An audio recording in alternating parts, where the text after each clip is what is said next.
Semana 3. Jesus se posicionou para vencer a vitória final sobre Satanás, humilhando-se. Em obediência ao plano e propósito de Deus para o homem, Jesus enfrentou Satanás e venceu a vitória final. Ele deixou o céu e veio à terra para vencer uma batalha espiritual e estabelecer a vontade de Deus na terra. Porque estava disposto a se humilhar e a submeter-se a viver em 100% de obediência a Deus Pai, isso resultou em plena demonstração de Deus nele e possibilitou que chamasse por todos os recursos do céu. Através desta estratégia final de obediência de 100% a Deus, Jesus destruiu as obras de Satanás. Ele quebrou o poder do pecado, da doença e da morte. Jesus se tornou o autor da salvação eterna para todos aqueles que obedecem. Jesus recebeu a vitória final sobre Satanás, a ressurreição dentre os mortos. Jesus subiu aos céus em grande poder. Ele levou cativo o cativeiro. Jesus foi exaltado até uma posição de supremo poder e autoridade. Jesus recebeu um nome que está sobre todo nome.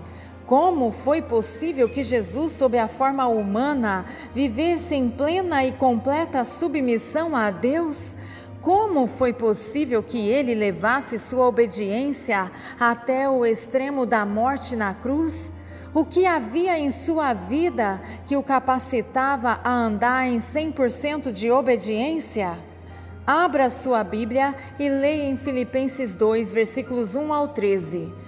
Nesta passagem das Escrituras, Paulo encoraja a igreja de Filipos a andar junta em amor, unidade e humildade. Nestes versos, Paulo revela a poderosa estratégia na vida de Jesus que permitiu que ele andasse no caminho da obediência.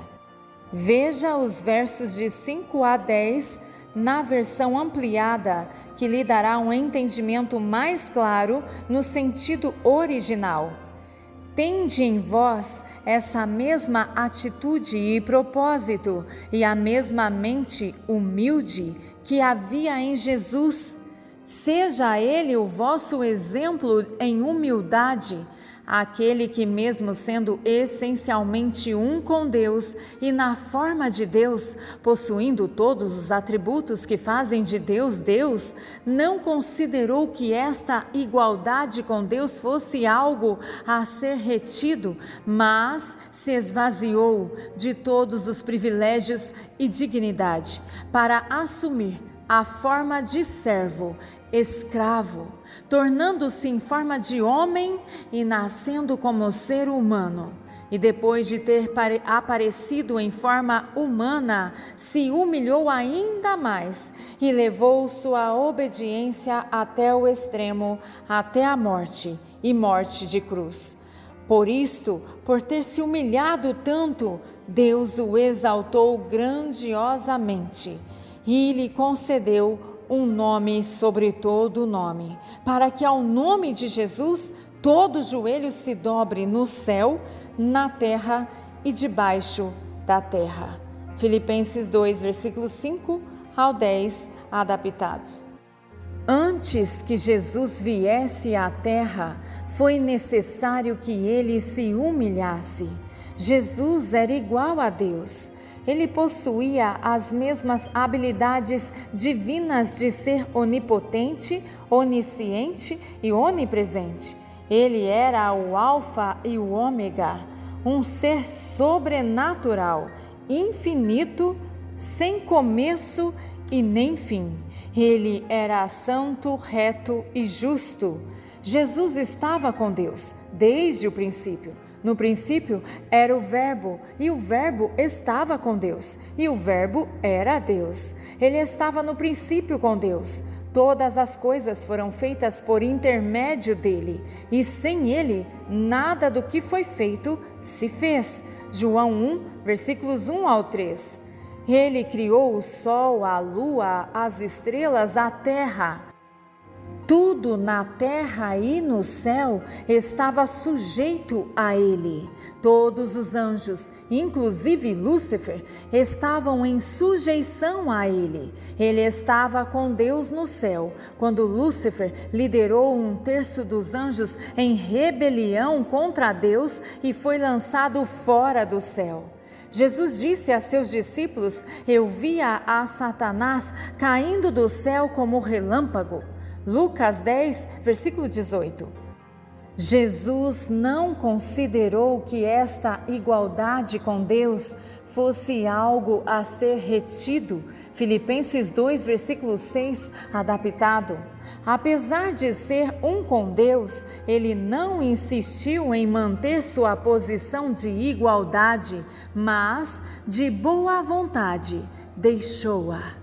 Ele não usou a sua igualdade com Deus como oportunidade para se exaltar. Ele se humilhou, esvaziando-se, deixando todos os seus atributos divinos como Deus. Pense nisso. Jesus, o Criador, o Alfa e o Ômega, o onipotente, o onisciente, o onipresente, infinito, sobrenatural Deus, o Rei dos Reis e Senhor dos Senhores, o Senhor dos céus e da terra, esvaziou-se de sua glória. Ele se humilhou e desceu das glórias do céu até a terra, onde ele tomou a forma de carne humana.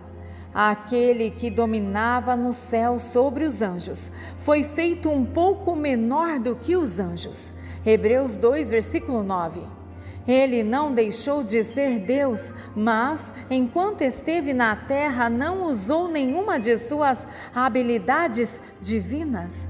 De uma posição de poder sobrenatural e limitada, ele veio para nascer como homem e, enquanto esteve na terra, estava sujeito às limitações da natureza humana. E o Verbo se fez carne e habitou entre nós. João 1,14. Ele foi feito semelhante aos irmãos em todas as coisas. Hebreus 2,17. Frase-chave: Jesus, o Criador, Alfa e Ômega, Rei dos Reis, Governador dos céus e da terra, despiu-se de toda a sua glória. Subtítulo: através de sua disposição de se humilhar, Jesus quebrou o poder do pecado. A disposição de Jesus de se humilhar, de descer dos céus até a terra e de tomar a forma de servo foi um fator muito importante para a vitória final sobre Satanás e a destruição do poder do pecado. O pecado não começou no jardim no Éden, começou no coração de Lúcifer. Ele disse: subirei aos céus e exaltarei meu trono acima das estrelas de Deus, e serei semelhante ao Altíssimo. Isaías 14, versículos 13 e 14. Na raiz do pecado de Lúcifer estava o orgulho. Ele não estava contente com sua posição e queria ser igual a Deus. Foi este orgulho, este desejo de ser exaltado e de subir acima das estrelas de Deus em seu coração que o fez rebelar-se contra Deus. Sua rebeldia era a desobediência e a desobediência o fez cair. Esta mesma progressão, orgulho, rebeldia, desobediência, levou o homem à queda no jardim no Éden. Satanás tentou Eva a desobedecer a Deus, dizendo a ela que se eles comessem da fruta proibida, seriam como deuses. Gênesis 3, versículo 5. O orgulho de Eva, o seu desejo de ser exaltada como uma deusa, levou-a a se rebelar. Como resultado da desobediência de Adão e Eva, o pecado entrou no mundo. Lúcifer havia dito: subirei aos céus, exaltarei meu trono, serei como o Altíssimo. Jesus, que era igual a Deus, humilhou-se e desceu à terra. Ele disse: Eis aqui estou para fazer a tua vontade, ó Deus. Hebreus 10, versículo 7. Lúcifer se rebelou contra Deus. Jesus, sob forma humana, foi obediente até a morte. Como resultado de seu orgulho e desobediência, Lúcifer foi expulso do céu e condenado ao inferno.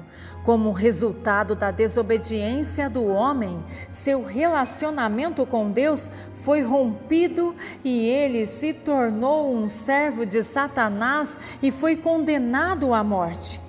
Através de sua humildade e obediência, Jesus libertou o homem da escravidão de Satanás, levou o homem novamente até Deus e deu-lhe acesso à vida eterna com Deus no céu. Frase-chave: Jesus não procurou sua própria glória, ele viveu apenas para glorificar a Deus. Subtítulo: Jesus se humilhou e se tornou um escravo por amor. Quando Jesus veio à terra, ele não assumiu uma posição de realeza. Ele assumiu a posição de um servo ou de um escravo por amor. A palavra servo é traduzida da palavra grega doulos, que quer dizer prender. Refere-se a alguém que é preso a outro, é escravo, uma pessoa cuja vontade está submissa à vontade de outro. Um escravo que é devotado aos interesses de seu senhor a ponto de valorizá-los mais do que seus próprios desejos e interesses. Jesus se humilhou e, sob forma humana, tornou-se um escravo por amor. Sua vontade própria foi completamente absorvida pela vontade de Deus. Ele não procurou seu próprio caminho. Ele estava tão comprometido em cumprir a vontade de Deus que não olhou para a sua própria vida. Ele se considerou como nada. Como servo, como escravo por amor de Deus, Jesus estava preso a Deus. Ele não se exaltou, ele reconhecia a sua dependência de Deus. Ele disse: de mim mesmo nada posso fazer. João 5, versículo 30. O filho nada pode fazer senão o que vê o Pai fazer. João 5,19. O Pai que habita em mim, Ele opera as obras. João 14,10. Eu não procuro minha própria glória. João 8,50. Conhecendo a vontade do Pai, que era que Ele sofresse e morresse, Jesus trilhou a estrada para Jerusalém como um servo, um escravo por amor. Ele havia vivido servindo às necessidades dos outros. Como servo de Deus, ele sabia que sua vida não era sua, mas que ela pertencia a Deus, aqueles pelos quais ele viera a morrer. Você pode imaginar como um humilde servo de Deus, indo de aldeia em aldeia, indo aos pobres e marginalizados, indo àqueles que estavam presos pelo pecado, pregando e ensinando sobre o reino de Deus?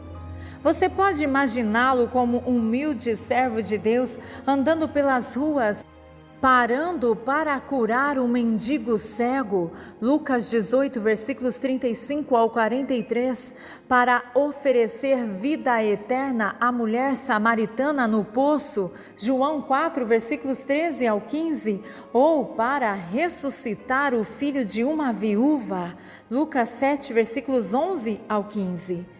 Como um escravo por amor de Deus, Jesus cumpriu a vontade do seu Senhor. Ele havia curado os doentes, aberto olhos cegos, feito os aleijados andarem, aberto ouvidos surdos, levantado os mortos. Subtítulo: Aquele que quer ser o maior entre vós, este deve ser o servo. Frase-chave: como um escravo por amor, Jesus sabia que sua vida não era mais sua. Em contraste com a grande humildade de Jesus e seu desejo de servir a outros, podemos ver na natureza caída do homem o desejo de ser o primeiro, o maior, o melhor, o desejo de ser exaltado. Jesus havia dito aos discípulos que eles se assentariam em 12 tronos com ele em seu reino. E ao caminharem para Jerusalém, pensando que havia chegado a hora para que Jesus estabelecesse seu reino na terra, pensamentos sobre exaltação e de sobre quem receberia o lugar da mais alta honra, começaram a preencher os corações e mentes dos discípulos, e isso se tornou a raiz de muitos desentendimentos pelo caminho. Quando chegaram a Cafarnaum, Jesus lhes perguntou: sobre o que estavam discutindo na estrada?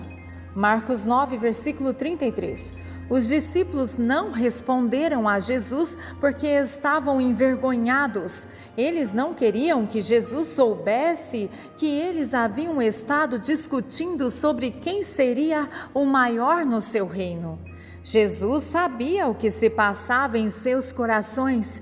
Então, ele o chamou e lhes disse: se alguém deseja ser o primeiro, este deve ser o último e servo de todos. Marcos 9, versículo 35. Eles ouviram o que Jesus disse, mas o desejo que eles tinham era tão forte que continuaram a discutir sobre o assunto entre si. Em outra ocasião, após o pedido de Tiago e João para se assentarem em uma posição exaltada, um de cada lado de Jesus, os outros 10 discípulos indignaram-se contra eles. Mateus 20, versículo 24. Eles ficaram irados e com inveja. Jesus chamou novamente os discípulos e lhes disse: quem quiser tornar-se grande entre vós, será esse o que vos sirva. E quem quiser ser o primeiro entre vós, será vosso servo. Tal como o Filho do Homem, que não veio para ser servido, mas para servir e dar a sua vida em resgate de muitos. Mateus capítulo 20, versículos 26 ao 28. Os discípulos ouviram com seus ouvidos naturais o que Jesus estava dizendo, mas eles não ouviram com seus ouvidos espirituais. Eles ainda não eram capazes de compreender o sentido completo das palavras de Jesus. Na noite que antecedeu o sacrifício de Jesus pelos pecados do mundo, os discípulos ainda estavam discutindo sobre quem iria ser o maior no seu reino. Lucas 22, versículo 24. Subtítulo: como um escravo por amor, Jesus veio para dar sua vida pelos perdidos. Durante a ceia, Jesus levantou-se da mesa, tirou suas vestes de cima, colocou uma toalha ao redor da cintura, o que era costume dos escravos, colocou a água numa vasilha e começou a lavar os pés dos discípulos, um por um. Você pode imaginar a quietude que tomou conta dos discípulos enquanto Jesus se ajoelhava diante deles e lavava os seus pés? Eles tinham estado discutindo de novo sobre quem seria o maior no reino. Agora aqui estava o Altíssimo Filho de Deus, tomando a posição de um escravo. Sem dúvida que, enquanto lavava os pés dos discípulos, eles se lembraram de que ele lhes dissera na estrada de Jerusalém que o Filho do Homem não veio para ser servido, mas para servir e para oferecer a sua vida como resgate de muitos. Mateus capítulo 20, versículo 28. Quando Jesus veio até Simão Pedro, este perguntou: Senhor, tu me lavas os pés a mim? Jesus respondeu: você não compreende o que eu faço agora, mas depois você entenderá. Não, disse Pedro, o Senhor não lavará os meus pés. Se eu não os lavar, você não tem parte comigo, replicou Jesus. Então, Senhor, disse Simão Pedro, não apenas meus pés, mas também minhas mãos e minha cabeça. João 13, versículos 6 ao 9. Depois que Jesus terminou de lavar-lhes os pés, ele pôs novamente suas vestimentas de cima e tomou o seu lugar à mesa. Vocês entendem o que fiz a vocês? Ele perguntou. Vocês me chamam de mestre e senhor e dizem bem, porque eu o sou. Agora que eu, seu senhor e mestre, lavei seus pés, vocês devem também lavar os pés uns dos outros. Eu lhes dei um exemplo para que vocês façam como eu fiz. Em verdade, eu lhes digo que o servo não é maior do que seu senhor, nem o enviado maior do que aquele que o enviou. Agora que vocês sabem estas coisas, vocês serão abençoados se as praticarem. João 13, versículos 12 ao 17. Que bela imagem de Jesus, um humilde servo de Deus! O ato de Jesus retirar suas vestimentas de cima, tomar a posição de escravo e lavar os pés dos discípulos, simboliza que Jesus, despindo-se de sua glória, tomou a forma humana e lavou os pecados do homem, isto como resultado de sua morte na cruz. Jesus havia se humilhado, havia se despojado de suas habilidades divinas e tomado a forma de um escravo. Sua vontade tinha sido totalmente absorvida pela vontade de Deus. Ele havia andado em obediência a Deus. Agora chegara a hora em que ele iria, como servo, renunciar à sua vida como resgate pelo pecado do homem. Jesus lhes disse: agora que eu, seu mestre e senhor, lavei os pés de vocês, vocês também devem lavar os pés uns dos outros. Jesus não estava se referindo à ação de lavar os pés, ele estava lhes ensinando a importância de se humilharem, de servirem a outros, de não pensarem em si mesmos como superiores aos outros. Se ele, Senhor e Mestre deles, havia se disposto a lavar-lhes os pés, nenhuma ação de servir a outros deveria ser considerada humilde demais para eles. Ele disse: eu lhes dei um exemplo para que vocês façam assim como eu fiz por vocês. Jesus, o Rei dos Reis e Senhor dos Senhores, não veio para assentar em um trono real em algum lugar. Apesar de ser Deus, Jesus, de boa vontade, escolheu ser um servo para ministrar as necessidades do homem. Ele não era dele mesmo, era um escravo por amor, cuja vontade estava totalmente absorvida na vontade do seu Senhor. Jesus deu sua vida totalmente para a salvação do homem. Jesus estava usando o exemplo de lavar os pés para ensinar aos discípulos que eles também deveriam estar dispostos a se humilharem e a se tornarem escravos por amor, que deveriam estar totalmente dispostos a dar suas vidas pela salvação de outros. Eles não deveriam procurar glória para si próprios, mas deveriam sim estar dispostos a viverem apenas para glorificar a Deus, como Jesus havia feito. Frase-chave: eu preciso ser um escravo por amor de Jesus. Preciso estar disposto a renunciar à minha própria vontade. Subtítulo: posicione-se como escravo por amor de Jesus Cristo.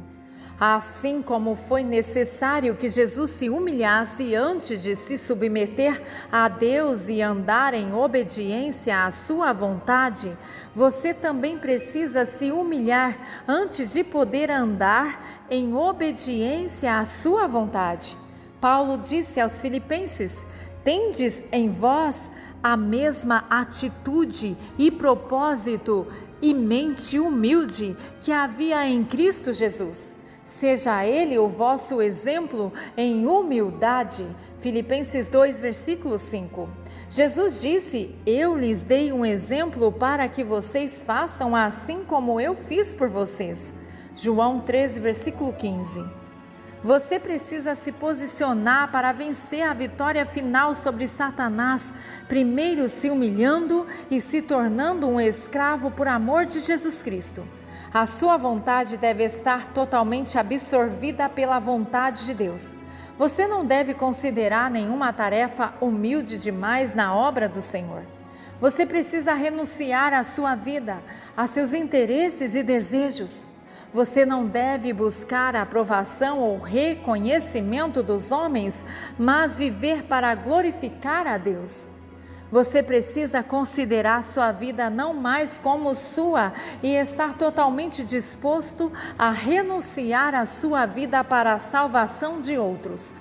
Ao se humilhar como Jesus se humilhou e tomando a forma de escravo por amor como Jesus tomou, você será capaz de enfrentar Satanás e as circunstâncias de sua vida de uma posição de poder. Porque Jesus se humilhou e se tornou obediente até a morte, algo aconteceu.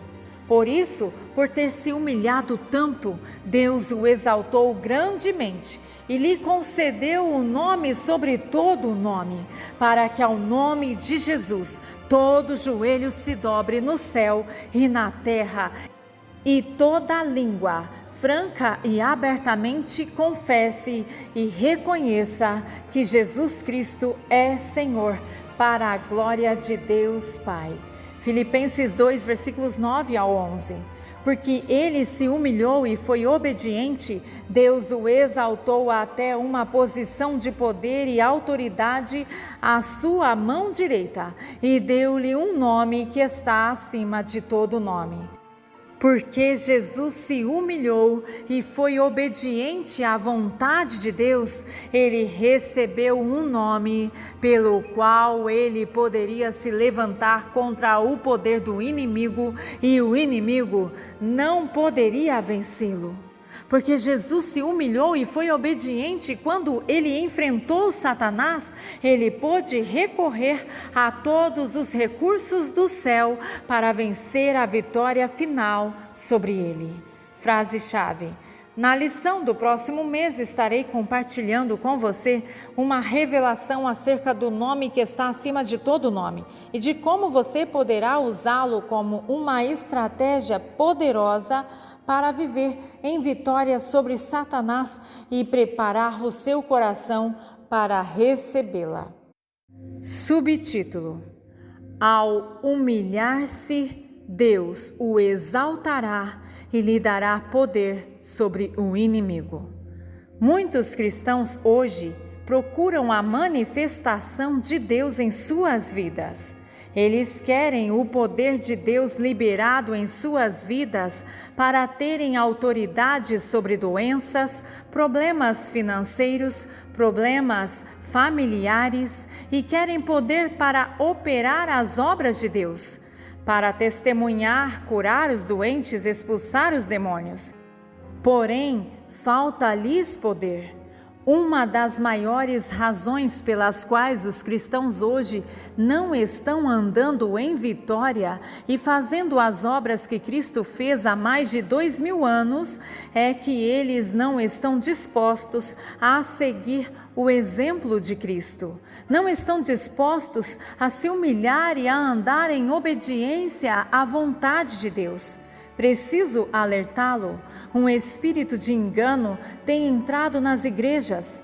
Há doutrinas feitas por homens sendo ensinadas nas igrejas que estão fazendo com que os crentes se exaltem a si mesmos e se tornem pessoas centralizadas em si mesmas.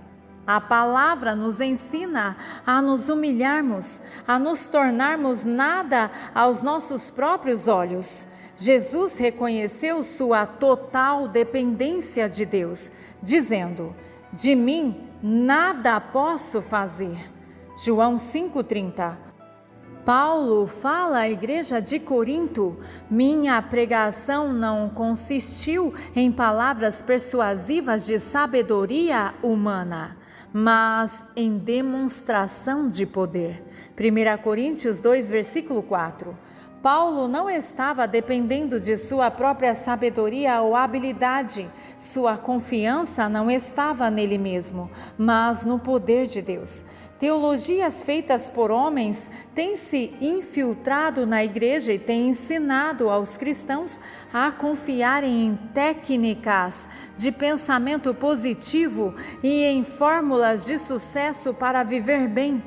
Jesus nos ensinou a nos humilharmos, a negar-nos a nós mesmos, a renunciar às nossas vidas, a dispor de nossas vidas para ganhar os perdidos. Ele disse: aquele que perde sua vida, por minha causa a achará.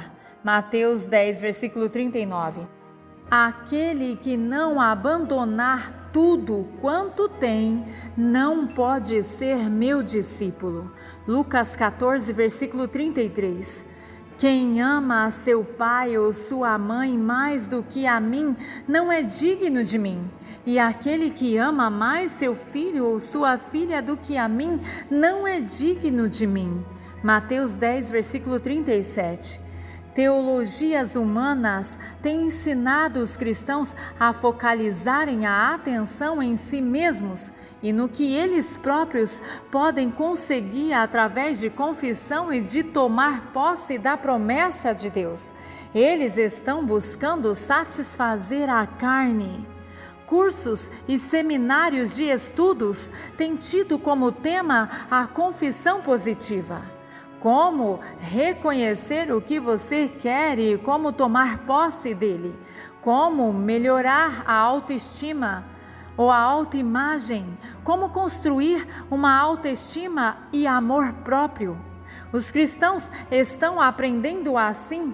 Você tem que ir de primeira classe e ter o melhor de tudo. Afinal de contas, você é o filho do rei. Como resultado, os cristãos estão mais preocupados consigo próprios, com seus problemas, doenças, filhos, desejos pessoais, bem-estar espiritual e muita pouca atenção é dada às almas perdidas. É tempo dos cristãos reconhecerem que isto é uma armadilha do diabo para manter os nossos olhos focalizados em nós mesmos, em vez de cumprirmos a vontade de Deus e ganhar almas perdidas para o reino de Deus. Não devemos viver para nós mesmos, mas para aquele que morreu e ressuscitou por nossa causa. 2 Coríntios capítulo 5:14. Deus quer que você seja curado, que seu casamento seja restaurado, que seus filhos sejam libertos das drogas. Ele quer que seu marido ou esposa fique livre do álcool. Ele quer ver você feliz no seu trabalho e tendo um ministério frutífero. Ele quer que você viva a vida de um cristão vitorioso. Deus não planejou nenhuma derrota para você. Diga novamente em voz alta: sou parte do plano de Deus para os tempos do fim. Deus não planejou nenhuma derrota para mim. Este é o meu ano de conquista espiritual. Mas é muito importante que você se lembre de que seu objetivo de se tornar vitorioso não deve se tornar um fim em si mesmo, mas algo que deve ser conseguido para que você possa fazer a vontade de Deus. Frase-chave: Como escravo por amor de Jesus, preciso me tornar nada aos meus próprios olhos e reconhecer minha dependência de Deus. Deus está chamando o seu povo para se humilhar, para renunciarem às suas vidas. Ele está procurando homens e mulheres que renunciem às suas próprias vidas para ganharem outros para Cristo. Pessoas que gastem tempo intercedendo pelas almas perdidas, que olhem além de suas próprias necessidades e desejos e consagrem seu tempo, a sua energia e seu dinheiro para levar o Evangelho às nações. Conhecer a vontade de Deus não é suficiente. São aqueles que estão fazendo a vontade de Deus, que estão andando em obediência a Deus, que herdarão a vida eterna. Jesus disse: estreita é a porta e apertado o caminho que leva à vida, e são poucos os que a encontram. Mateus 7,14. Não há meio de andar em obediência à vontade de Deus sem que você primeiro esteja disposto a humilhar-se diante de Deus e esteja também disposto a ser um servo de todos. Jesus, o Altíssimo Filho de Deus, se humilhou e tornou-se servo de todos. Você precisa estar disposto a fazer o mesmo. Humilhai-vos debaixo da potente mão de Deus, para que Ele, em tempo oportuno, vos exalte. 1 Pedro 5, versículo 6. Frase-chave: como um escravo por amor, eu preciso estar disposto a renunciar à minha vida para ganhar os perdidos. A ação. Primeiro, antes que Jesus pudesse vir à terra, tomar a forma humana e andar em obediência a Deus, foi necessário que ele se humilhasse. Ele se tornou um escravo por amor. Para vencer e ganhar a vitória final sobre Satanás, você precisa primeiro se humilhar e se tornar um escravo por amor de Jesus Cristo. Nesta semana, renuncie à sua vida, a seus interesses, desejos, necessidades, problemas.